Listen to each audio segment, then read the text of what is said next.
push us in our shells? Well, the effect has been that the media has been shut up a little more than they were shut up before, because they were always shut up and silent. And that's because the media, I've said it over and over, by and large, it's an incompetent media.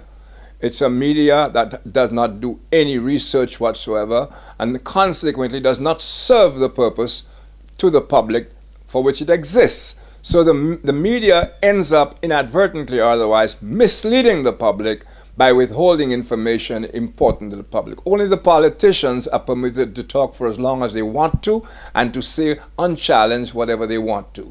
Yesterday I called another radio station yesterday to ask for an explanation for some of the lines in the highly publicized but nobody talking about apology. And the people who took my call were too scared to comment. I simply wanted to ask some questions about the apology, because the apology is by now in the public domain and requires some public comment from the media. But the media is either too stupid or too inept or too scared, and I think the first one should be the media is scared. They don't even realize they have the right to ask questions about the wording of the apology, and so on. They have a right to do that, and they can do that without themselves creating any libel. But we're incompetent, we don't read, we don't research, etc. The Media Association is a waste of time. To hear the Media Association commenting on the case is to hear somebody in the boulevard talking on the case. No references to any court precedents, nothing at all. Say silly things like, well, Timothy should be more careful, which is indicative of their mindset that Timothy was not careful. In fact, all Timothy did was read something, and I don't really want to go into that now, but it's interesting that the original people who put out the article have not been stopped. The article remains in place. Everybody can read it. If the idea is that Timothy is ruining people's reputations, the magazine article was the first to ruin the reputations and continues to ruin the reputations, and so on and so on. So Timothy has been turned into a scapegoat. Luckily, I think the country is laughing at the apologies, and the country is seeing through it. But that's not through any work of the media. It is that the apology itself, so badly written, it's an insult to the intelligence. Do you think the Media Association is doing a fair job? The Media Association is doing a terrible job by pretending to be a media association, because people believe that's a media association when it's not.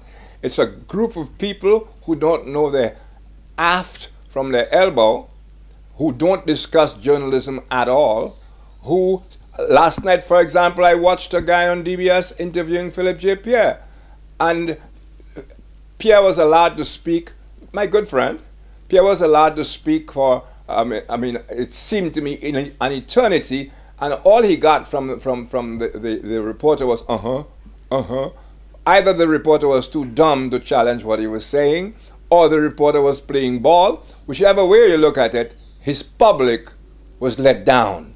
And that's the way it is. That is the way it is. People say, some reporters say to me, well, I wasn't born when that happened, which says a multitude. You weren't born, go and research it. You weren't born when Christ was around, and you weren't born when Shakespeare was around. But you wouldn't very well say you know nothing of Shakespeare because you weren't around when Shakespeare was born. Those are statements that people make when they have absolutely no respect for the public intelligence. And the politicians are, of course, the worst offenders of that. That is why you have politicians going in the House and saying the press misquoted them, when the press, of course, doesn't quote anybody. The press merely plays clips like zombies.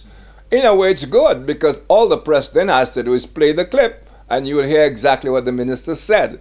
But you would think that the press would investigate its stories, challenge what the minister said if need be, or give it support. In any event, the press is not there to give politicians support. That's why we pay money for them to have a GIS and the rest of it.